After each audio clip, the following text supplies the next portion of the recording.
Tawakal, ridho, manfaat tinggal puncaknya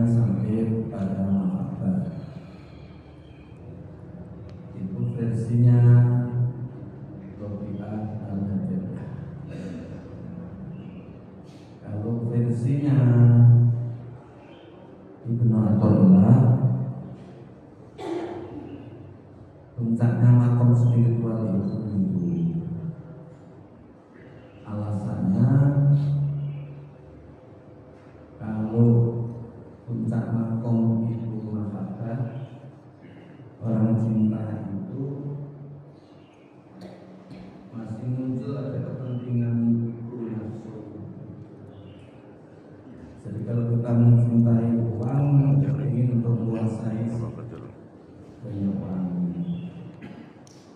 Kalau kita mencintai istri suami, tidak boleh diganggu apapun dan siapapun, juga istri dan suami, karena ingin untuk menguasai. Kalau kita mencintai rumah, ya kita akan menggandakan rumah itu dan rumah dibikin begitu indah bagusnya. Dan ingin menguasai itu dan bisa diganti siapapun dan apapun. Jadi masih ada keterlibatan nafsu. Itu alasan Ibnu Athaillah mengapa puncak makom spiritual itu adalah itu. Baik dengan itu kita mencintai sesuatu, kita menginginkan sesuatu itu entah dapat balasan atau tidak, baginya tetap mencintai. Artinya dirinya itu tetap begitu rela memberikan sesuatu demi untuk kekasihnya, dibalas atau tidak, dirinya sudah tidak ambil pusing. Maka puncak yang paling tinggi itu. Nah dari sinilah kemudian pada bulan lalu yang lalu itu saya sampaikan tentang ikhlas. Ikhlas itu sendiri sebenarnya fana. Sebelumnya kita sudah bagaimana untuk mendapatkan itu, sudah mulai dari tobat. Maka kemudian ada diantaranya sholat tawadhu. Nah dari sholat tawadhu inilah kemarin saya di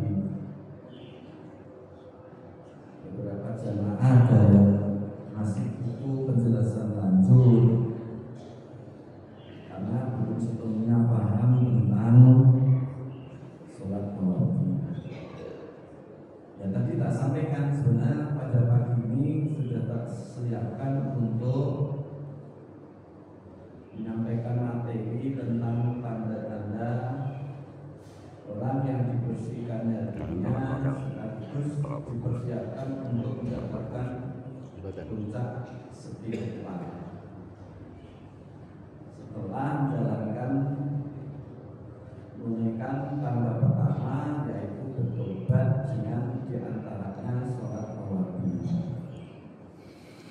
Tawadhu itu artinya kan juga kembali yang semula tersesat menjadi kembali kepada jalan yang benar. Maka esensinya ya sholat taubat. Namun dalam konteks kehidupan kita akan mendapatkan berbagai macam konsep. Yang lalu sudah tak sampaikan biar lebih paham lagi sesuai dengan ceritanya. Jadi ada istilah itu dosa, ada istilah awabin, ada istilah isyraf. Dalam pemahaman fikih maka bervariasi dalam memahami tiga konsep ini. Jadi ada awabin, ada dosa, ada isyraf. Pertanyaan ini, apakah tiga konsep itu sebenarnya satu sholat dengan tiga nama, atau tiga nama itu adalah sholat tersendiri, jadi duha tersendiri, awabin tersendiri, isyraf tersendiri, atau tiga nama itu untuk sebutan salah satu sholat saja, yaitu sholat duha. Nah inilah yang kemudian perlu tak ulang kembali. Memang ada beberapa pendapat.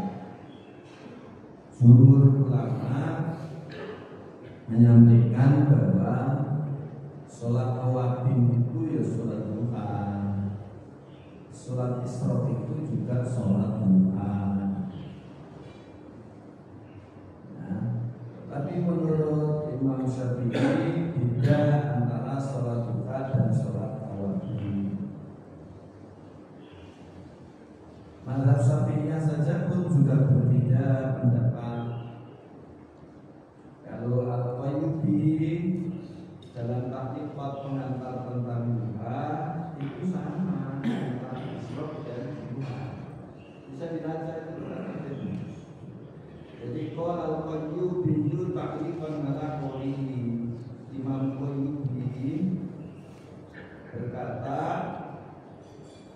tentang mengomentari tentang pendapatnya tentang duha. Apa duha itu? Ya sholatul awabin wa sholatul isyraq. Jadi duha itu juga sholat awabin dan sholat isyraq. Alam mutamadi indah syekhina Romli wa syekhina Ziyadi. Ini nih jadi Imam Syafi'i. Di antara Imam Qayyubi itu memberikan komentarnya tentang perkataan dua ini. Jadi menurut Imam Qayyubi sama antara sholat awabin dengan sholat isyraq dan sholat duha. Jadi sholat duha itu sebenarnya ya awabin ya isyraq. Ini pendapat yang tamat ya. Dari gurunya Imam Romli, dari gurunya Ziyadi, aku dengar tadi. Itulah pendapat jumhur ulama. Ya. Lantas kemudian kalau Imam Syafi'i sendiri, sholat duha itu sendiri dan sholat awabin itu sendiri. Ya. Kalau sholat duha namanya saja duha, itu adalah waktu sesaat setelah terbitnya matahari. Jadi begitu matahari terbit penuh hingga sampai 15 menit atau 20 menit sebelumnya itu. Jadi kalau duha itu waktunya, duha artinya sesaat setelah terbitnya matahari, itu secara bahasa. Dan mata itu artinya waktu seperempat, ya, waktu seperempat terbitnya matahari di langit hingga sampai zawal. Itu waktu duha. Jadi waktu duha itu diperkirakan 15 menit atau 20 menit setelah terbitnya matahari hingga sampai zawal. Zawal itu ketika di siang hari, saat ketika kita ada di halaman, matahari itu di atas kepala kita sedikit tergelincirkan. Sebelum itu diizinkan masih itu sholat duha. Ini menurut Imam Syafi'i. Jadi itulah waktunya sholat duha. Nah sebelumnya inilah yang kemudian dinamakan sholat isyraq. Ya, sholat yang waktunya begitu matahari terbit penuh hingga sampai waktu sholat duha. Jadi begitu terbit kemudian sampai 15 menit atau 20 menit, maka bagi yang berpendapat ini tadi masih diizinkan untuk sholat isyraq. Jadi bukan kok kemudian begitu terbit lantas kemudian sholat karena ketakutan. Jadi masih ada waktu 15 menit 2 rakaat. Masih ada waktu 15 menit atau 20 menit setelah itu kalau terbitnya matahari. Jadi waktunya masih ada 15 menit, ada 20 menit. Tapi yang berpendapat bahwa sholat isyraq itu juga sholat duha, ya sudah.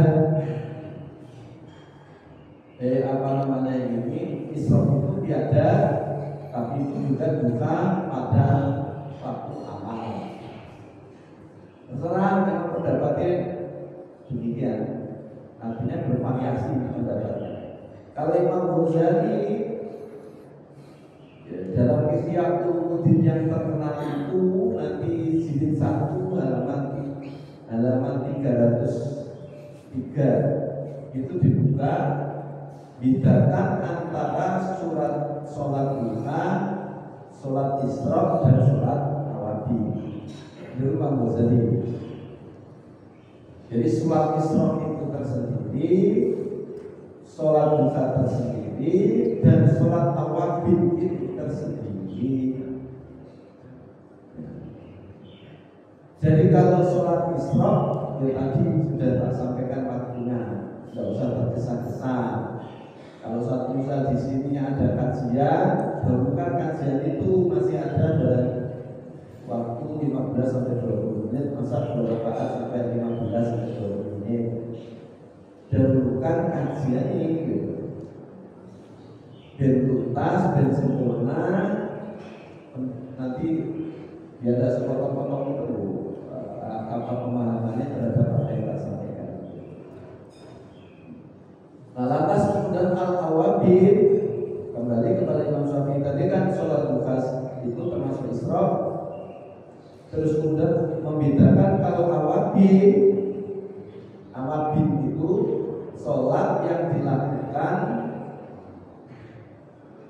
setelah ba'diyah sholat maghrib, wiridan sholat ba'diyah maghrib, lantas kemudian disambung dengan 2 rakaat salam, 2 rakaat salam, 2 rakaat salam, jadi jumlahnya 6 rakaat. Hadisnya diriwayatkan oleh Imam Tirmidzi. Nanti Bapak Ibu kalau memang kepingin untuk secara ilmiah dikaji lebih dalam, yola kutipkan kok tadi, mari, karena ada kontak juga. Karena kalau At-Tirmidzi hadis yang 586 di Sahih Muslim 720 dan 273, Abu Dawud 1289, di Riyadhus Shalihin hadis yang ke-10. Silakan, ini memang bisa dipertanggungjawabkan secara ilmiah, bukan kajian serampangan yang kemudian tidak ada dasarnya. Jadi jalani itu untuk menapaki tangga pertama, ya, sholat isyraq dan sholat duha itu termasuk di dalamnya adalah sholat awabin, sholat yang dilakukan orang yang memberikan motivasi besar, motivasi tinggi untuk kembali kepada jalan yang lurus. Sehabis sholat maghrib itu motivasi bagi hamba Allah yang ingin mendekatkan diri kepada Allah, menapaki jalan suluk, kepingin untuk menjadi saleh artinya menapaki jalan hamba Allah yang soleh itu dengan menapaki tangga pertama, yaitu membersihkan dosa-dosa yang terlanjur dilakukan. Lakukanlah itu sehabis sholat maghrib. Jadi sehabis sholat maghrib jangan keburu kesana kemari. Wiridannya bisa akhir. Jadi sholat maghrib, ba'diyah maghrib 2 rakaat, disambung dengan sholat awabin 2 rakaat salam, 2 rakaat salam, 2 rakaat salam, boleh. Atau wiridan sehabis sholat maghrib sholat sunat, kemudian sholat awabin boleh, terserah wiridane setelah sholat awabin. Surat yang dibaca silahkan yang pertama, rakaat pertama, yaitu baca surat Ikhlas, baca ganjil satu ya satu, nanti kalau kepingin nambah ya 3, kalau mau nambah lagi ya 5, kalau nambah lagi 7, nambah lagi 9 dan seterusnya. Karena Allah suka yang ganjil, maka baca surat Ikhlas itu dengan bilangan ganjil. Itu alasannya. Terus diikuti dengan surat An-Nas, surat Al-Falaq dan surat An-Nas. Rakaat kedua boleh itu diulangi, artinya suratnya itu boleh diulangi. Atau kepingin surat Al-Insyirah. Jadi Al-Masrah, Al-Masrah, Ilaih dan seterusnya. Silakan dijalani nanti setelah salam, sholat pagi 2 rakaat seperti yang pertama tadi. Nanti juga setelah salam, nanti sholat 2 rakaat lagi seperti yang ketiga, baru pindah dan doa. Doanya kan sudah tak sampaikan dahulu. Jangan sampai lupa doa, yaitu sayyidul istighfar. Allahumma inni, Allahumma anta rabbi la ilaha illa anta. Itu kanggil. Kanggil. Jadi jangan sampai lupa, kan sudah tak bagikan. Kalau tidak ada nanti kita kirimkan lagi, nggak apa-apa. Jadi jangan sampai lupa doa namanya sayyidul istighfar. Ya, Allahumma anta rabbi la ilaha illa anta khalaqtani wa ana abduka wa ana ala ahdika wa wa'dika mastata'tu a'udzu bika min syarri ma shana'tu abu laka bi ni'mati 'alaika abu bi dhunubi faghfirli fa innahu la yaghfiru dzunuba illa anta. Coba sampai ke dalam hati yang paling dalam. Ya, jangan hanya terhenti di lisan. Kalau benar-benar ini kita baca sampai kepada hati yang paling dalam, ya,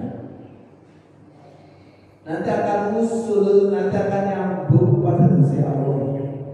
Usul itu nyambung gitu. Matahari, lampu ini bercahaya lantaran tersambung dengan pusat energi. Seandainya sudah diputus sambungannya, maka jadi gelap. Sama.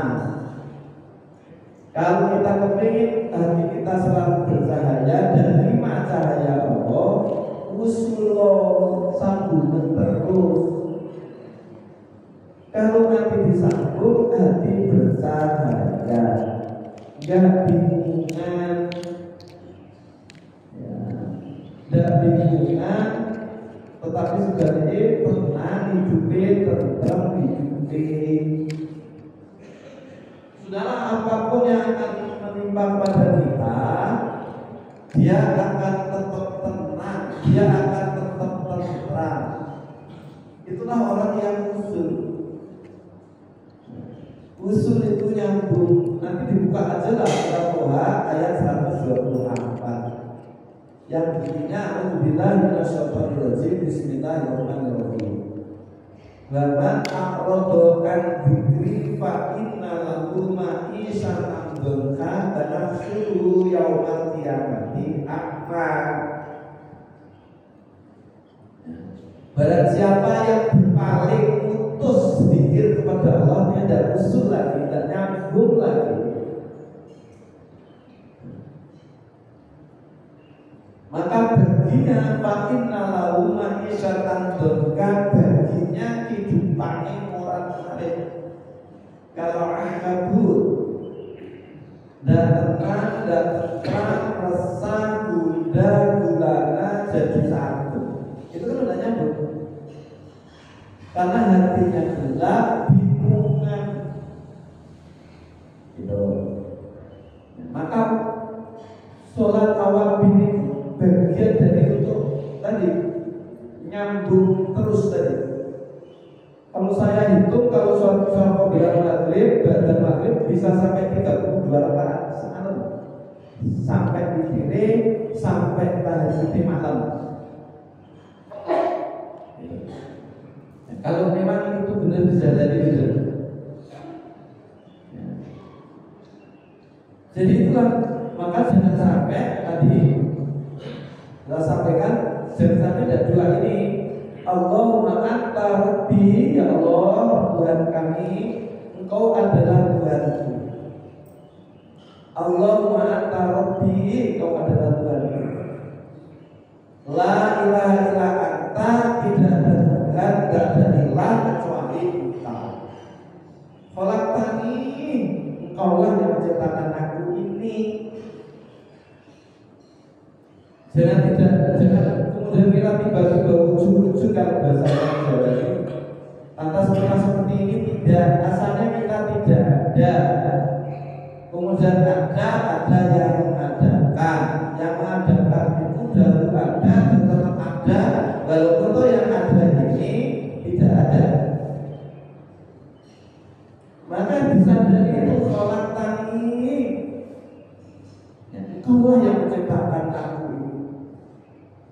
Wa ana berduka dan aku ini hanya hambamu. Ingat itu. Sebenarnya itu sebenarnya kita mana? Gak ada klaim berapa ego, kita ini pintar, kita ini sehat, kita ini kaya, kita ini kuasa.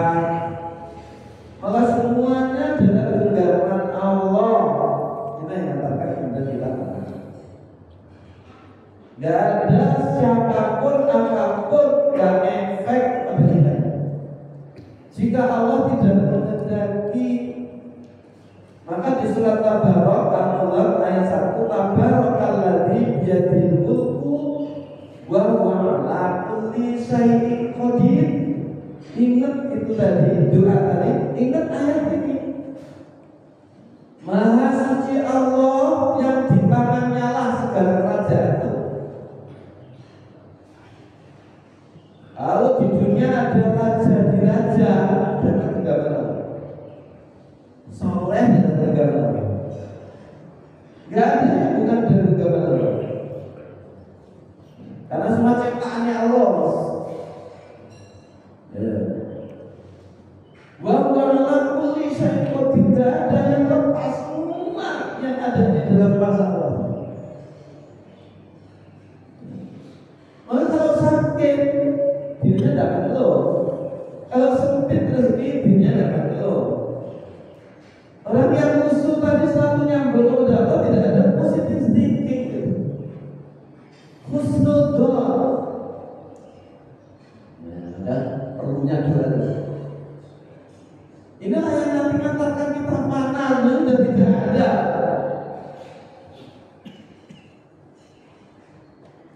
Ilmu kanan tasya, Allah bisa ngambil kok sekaligus saat ini, detik ini, siapa saja yang kuasa.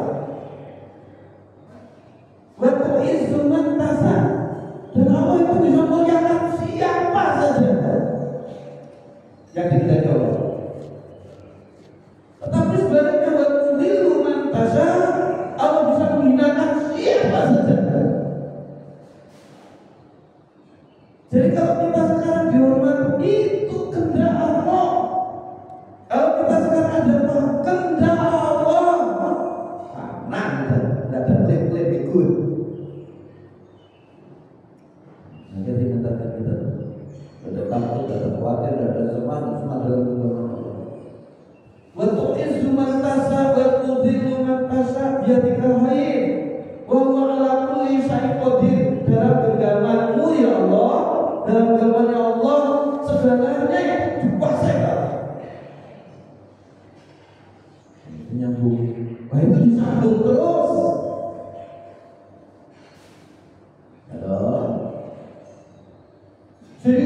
yang sekarang ini kita mau macam-macam ini, sebenarnya satu aja kembalinya, yaitu Allah.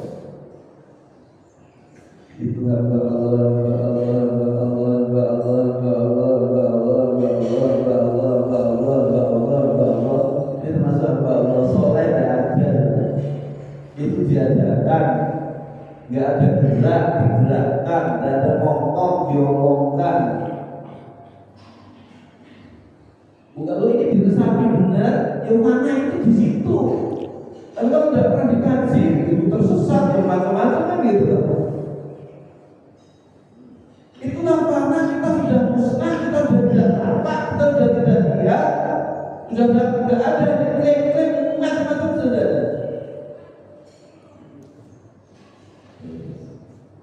Itu kan mengapa disampaikan dua-dua itu. Jadi wa'ana abduka wa'ana ahdika wa'wadika mastatoktu. Aku itu hanya hambamu ya Allah. Aku ini bukan ilah, aku ini bukan Tuhan, aku ini ciptaanmu. Maka aku hambamu, karena aku saja ini hambamu. Nanti sampai kepada Allah menciptakan kita ini satu aja untuk kenal Allah. Apa saja harus dipulangkan untuk kenal Allah.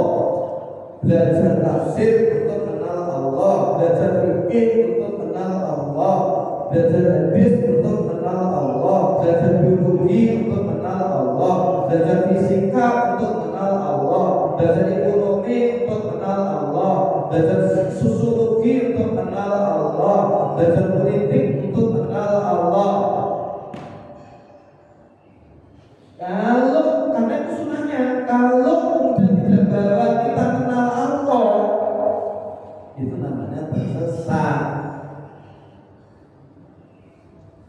Jadi kalau anak kita sekolahkan ambil fakultas biologi, fakultas sains ya, ambil jurusan biologi, fisika, kimia, dan kawan-kawan.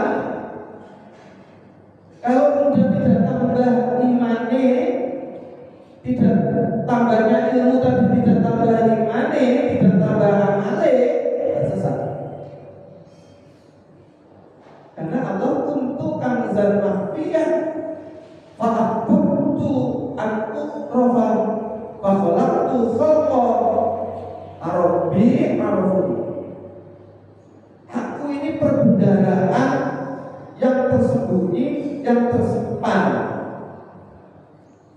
Fa'abtu khalqa, maka fa'abtu anku rofan, maka ingin dia dikenal. Tujuannya Allah menciptakan alam ini untuk kenal Allah. Itu yang disampaikan oleh Allah sendiri dalam hadis qudsi. Kuntu kanzan mahfiyyan, aku ini perbendaharaan yang tersembunyi, tersimpan. Perbendaharaan apa? Emang sesungguhnya itu kan berasal dari Allah. Macam-macam ini kan sumbernya dari Allah. Tersimpan. Dulu Allah tidak dikenal. Dulu Allah tidak punya sifat sebelum menciptakan alam ini. Allah belum punya sifat khaliq sebelum menciptakan makhluk. Baru ada sifat khaliq dan sifat-sifat lain setelah menciptakan makhluk. Maka Allah khaliq yang menciptakan, makhluk yang diciptakan. Tetapi sebelum khaliq, begitu menciptakan, Allah punya sifat Ar-Rahman Ar-Rahim, Maha Penyayang lagi Maha Pengasih, lagi Maha Pengasih lagi Maha Penyayang. Jadi alam semesta ini diciptakan atas dasar kasih sayang Allah, supaya yang diciptakan itu juga saling menyayangi, saling mengasihi.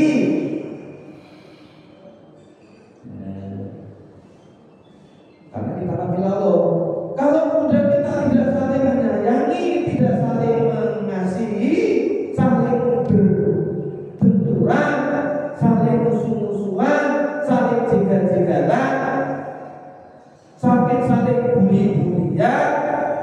itu jauh dari tujuan Allah menciptakan kita.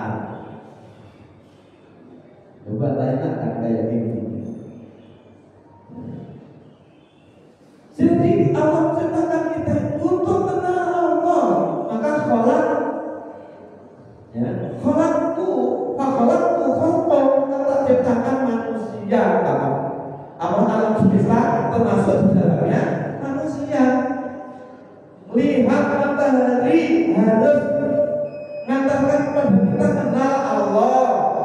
Lihat bulan harus mengantarkan kita kenal Allah. Lihat soleh harus mengantarkan kenal Allah. Saat sakit harus mengantarkan kenal Allah.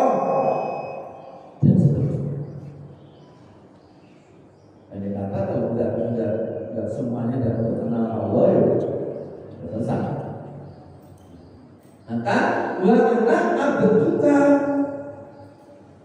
wa ana ala ahdika wa wa'dika, maka aku berjanji dan akan menjalankan janji itu sekemampuanku. Aku hanya hamba kok ya Allah. Tanpamu ya udah mungkin. Maka tadi bi arwahuni. Jadi kita kenal Allah itu kenal Allah. Kita bisa memenuhi janji ya karena Allah. Maka tidak boleh karena sholatku, karena tahajudku, karena bukaku, aku bisa seperti ini. Hati-hati loh kalau ayat sudah seperti ini. Nanti terganggu juga akidah kita. Aku bisa seperti ini karena tahajudku, karena doaku, karena kerja kerasku. Sama sekali tidak demikian. Kalau ditingkatkan makom spiritual kita sudah lepas. Karena tadi bagaimana Allah bisa disuap dengan doa kita? Kalau Allah bisa disuap dengan sholat kita, dengan doa kita, maka hilang qadirat muridanya. Kalau puasa nggak bisa disuap. Kalau kau sholat tahajud itu karena sunnahnya saja. Artinya kalau kamu mendekatkan diri padaku, tak beri jalan sholat tarawih, tak beri jalan sholat tahajud, tak beri jalan sholat duha, tak beri jalan sholat isra, tak beri jalan baca ayat-ayatku, tak beri jalan zikir selalu musulah padaku, nanti tetap dikerjakan Allah. Yang dulu kan saya sampaikan, saya di Nomor aja ada tujuannya dulu, tapi malah justru malah tambah baik. Inilah mana dan muncul katanya.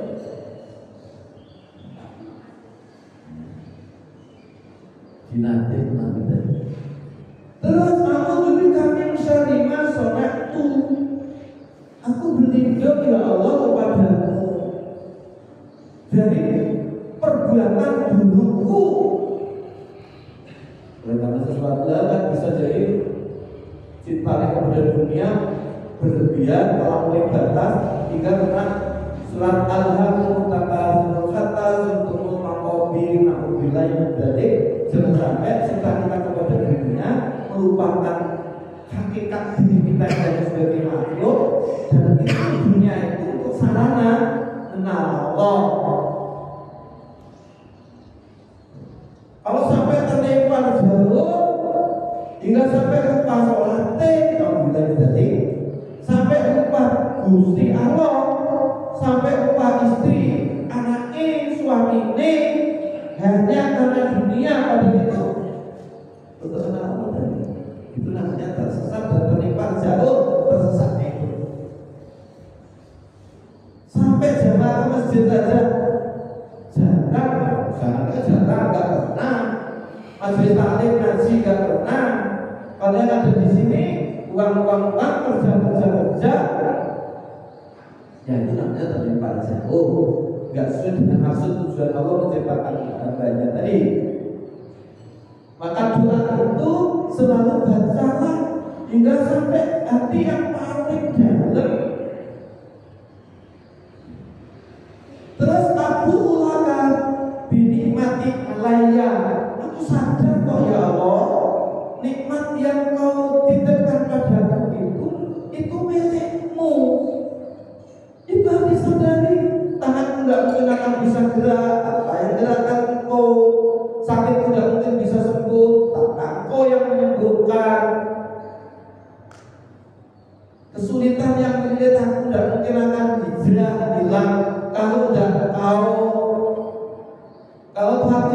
usaha ini untuk menyempurnakan ikhtiar kau perintahkan saja, hasilnya tetap engkau ya Allah. Terus akui abuku bidunubi fakirni, aku sadar aku masih banyak dosa ya Allah, aku mohon ya Allah engkau ampuni dosaku. Innahu la yaghfiru dzunuba illa anta, tidak ada yang bisa mengampuni dosaku itu jika tidak engkau. Di menengok ke belakang, itulah tahap pertama tobat. Tapi nggak bisa ya satu begitu skrip batas. Ini kan persoalan spiritual, persoalan psikologis. Jadi bisa jadi tiba-tiba langsung ridho. Ada setelah tobat tadi kemudian kena semua, hingga sampai katakan yang bersangkutan dapat ridho dari Allah. Sehingga sejalannya ridho, dia apa-apakan ridho. Maka sebetulnya kan ada ikhlas. Ikhlas itu gini loh, Pak. Inna sholati wa nusuki wa mahyaya wa mamati lillahi rabbil alamin. Sungguhnya sholatku, ibadah dan amal baikku itu hanya milikku ya Allah. Titik. Hidup matiku milikku ya Allah. Titik. Maka lillah itu ikhlas. Karena Allah, untuk Allah, dan kepunyaan Allah. Buka di surat Al-Insan ayat 9. Ini ikhlas namanya. Innama nut'imukum liwajhillah la nuridu minkum jazaa'an wala syukuran. Surat Insan ayat 8. Ayat 9. Kami memberikan makan hanya liwajhillah. Aku berikan makan kepadamu hanya liwajhillah. Aku nolong kepadamu hanya liwajhillah. Aku bantu kamu hanya liwajhillah. Aku datang ke masjid ini hanya liwajhillah. Itu namanya ikhlas. La nuridu minkum, aku tidak ada keinginan darimu apapun juga. Jazaan berupa balasan apapun juga. Wala syukuran, apa maknanya terima kasih, enggak. Itu hanya ikhlas. Kalau jenengan bantu orang, nolong orang yang dibantu, bukan malah berterima kasih, bukan memuji, tapi malah menjeki, malah mencaci maki, kita memberikan terus, menolong terus, berarti kita ikhlas. Tapi pertolongan kita hentikan, bantuan kita hentikan, karena yang kita bantu itu bahasanya caci maki, kemudian kita hentikan, namanya ikhlas. Karena kita cari ujian tadi. Buka di surat Insan ayat 9. Innama nut'imukum liwajhillah la nuridu minkum jazaa'an wala syukuran. Kamu bapak ibu kita ini nanti sudah sholat tahajud, sudah sholat tamadhi, ini bisa diikuti. Tiba-tiba tidak ada Allah, semula tenang-tenang saja, ada badai banjir besar yang gulung rumah kita. Artinya soalnya hidup kita ini tenang-tenang saja, istri biasa-biasa saja, suami biasa-biasa saja, anak biasa-biasa saja, ekonomi biasa-biasa saja. Tiba-tiba didapatkan satu masalah besar yang ganggu ekonomi kita, yang ganggu istri kita, yang ganggu anak suami kita, yang ganggu kesehatan kita. Dari sana-sana bisa jadi demikian. Kalau demikian jangan mogok. Besok tidak wajib mana, besok kita jangan begitu. Karena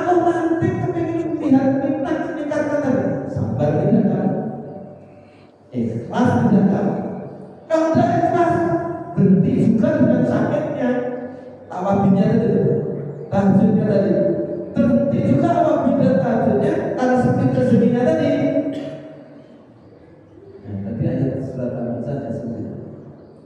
Inilah Bapak Ibu yang disebut dengan makna melalui awabin tadi jalani tahajud, jalani puasa Senin Kamis, jalani dia usul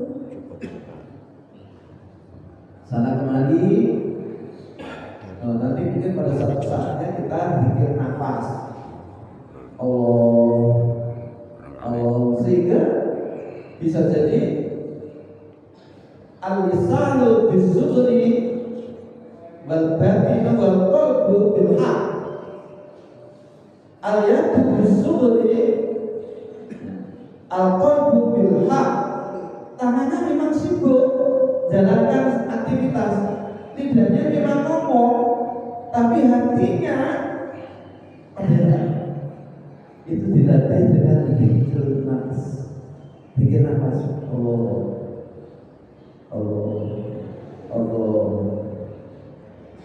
sudah dengan sini aja biasa kemana saja selalu muslim.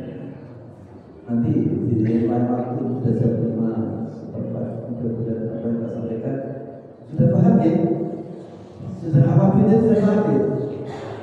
Kalau ya aku bertanya kalau ini, jadi silakan israf. Aku punya gak panjang, gak usah berkesan-kesan hingga sampai 15 menit setelah. Mungkin ada yang disediakan di waktunya tadi. Atau itu di waktu israf. Betul. Kemudian bunga malah kalau enggak ada urusan yang fardu yo awabi tambah malam. Kalau tidak bisa jam 1:30, jam 2, jam 1:30 lah. Terus insya Allah kayak demikian ada kan nyambung, tiba-tiba itu nanti menjadi bersih, menjadi tenang, menjadi tentram. Kalau nanti mungkin sebelum sampai ke sana masih diuji, ya, sampaikan kepada Allah yang Allah berikan kekuatan. Semuanya kan dalam kegagalan. Saya kira itu yang perlu saya sampaikan pada pagi ini. Mudah-mudahan yang akan datang bisa nyambung kajian ini, karena masih Allah berikan kekuatan, kesempatan, sehat bisa sampaikan materi bersama. Saya senang pada pagi ini ketemu hamba Allah yang soleh, yang solehan, yang hatinya dibukakan pintu untuk hadir di sini. Dan selalu diberi kekuatan oleh Allah untuk istiqomah, waktunya dihabiskan untuk umat dan melalui masjid Sakinah. Sekiranya ada yang sedang sekarang banyak dosa, Allah ampuni dan optimisme dan putus asa. Kepada Allah, Allah tidak pernah tidak mengampuni dosa yang bani. Allah Rahim. Maka kita mohon kalau masih tersesat, mudah-mudahan Allah berikan hidayah. Kalau susah sedih, mudah-mudahan Allah membahagiakan dengan keberkahan. Kalau sempit rezeki, mudah-mudahan Allah melapangkan dengan keberkahan.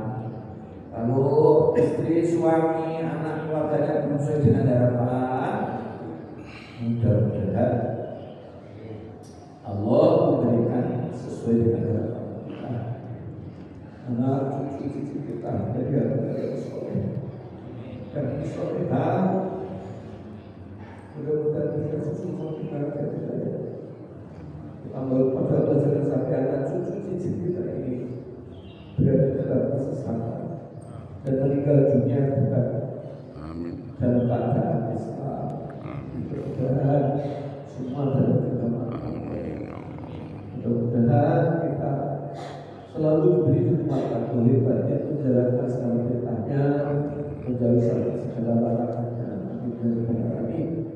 Mudah-mudahan Allah ampuni dosa kita, dosa istri, suami, anak, cucu, cicit kita, dosa bapak ibu kita, dosa saudara tetap baik adik-adik kita, ampuni dosa kakek nenek kita, pak ibu-ibu kita, ampuni dosa para ulama, kiai, para ustaz, ustazah, guru dosen-dosen kita yang berjasa besar bagi kita dan Tuhan kita, yang ikut mewarnai hidup kita.